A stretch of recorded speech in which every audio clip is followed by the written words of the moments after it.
हमको हेलो दोस्तों, नमस्कार। जीत के मुकाबला में आप सभी का हार्दिक स्वागत एवं अभिनंदन है। जैसा कि हमने पिछले वीडियो में कुछ इतिहास के पन्नों से पढ़े थे और आज हम हिंदी के कुछ एक टॉपिक लेकर हम आपके सामने आए हैं जिसका नाम है भाषा। भाषा क्या चीज़ है? भाषा हमारे और आपके बोलने समझने, जो हम कहते हैं उसको अपनी अपनी बात हम आपके यहाँ तक अगर पहुँचा देते हैं तो उसी को भाषा कहते हैं। भाषा दो प्रकार की होती है। कौन कौन सी होती है? एक मौखिक भाषा होती है, मौखिक, और दूसरा लिखित। दूसरा कैसी होती है? दूसरा लिखित भाषा होती है। मौखिक भाषा वो होती है जिसको अगर हम बोलते हैं, आप सुनते हैं, वो मौखिक भाषा होती है।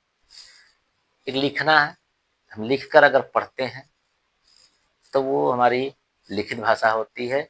जैसे कि मौखिक भाषा भी दो प्रकार की हो जाती है। एक होता है सुनना सुनना और एक होता है बोलना। यानी कोई अगर हम कोई कहानी, पहले के समय में दादा दादी नाना नानी जो है कहानी सुनाते थे तो वो सुनाते थे, यानी वो बोलते थे, हम सुनते थे, या हम कुछ बोलते थे तो वो सुनते थे। तो ये हो गया मौखिक।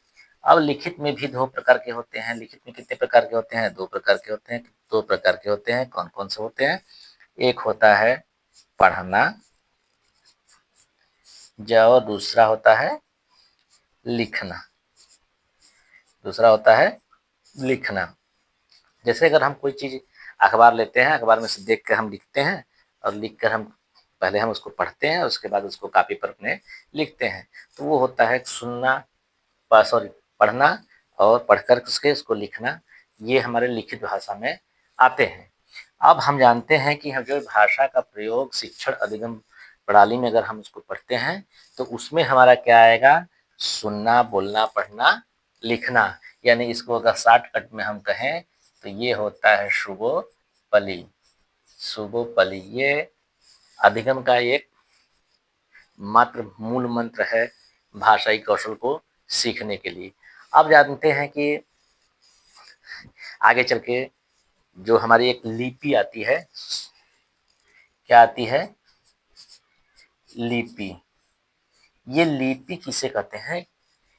लिपि किसी भी भाषा को लिखने के लिए जो विराम चिन्हों का प्रयोग करके उसका प्रयोग किया जाता है उसी को हम लिपि कहते हैं। जैसे अगर हिंदी भाषा में हम आते हैं, हिंदी हिंदी भाषा की जो लिपि है वो देवनागरी है, उर्दू की फारसी है, अंग्रेजी की रोमन है और सिख की गुरमुखी है।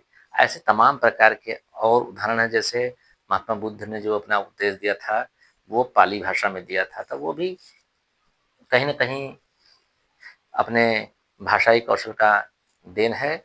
आज का सेशन कैसा लगा हमें ज़रूर बताइएगा। मिलते हैं।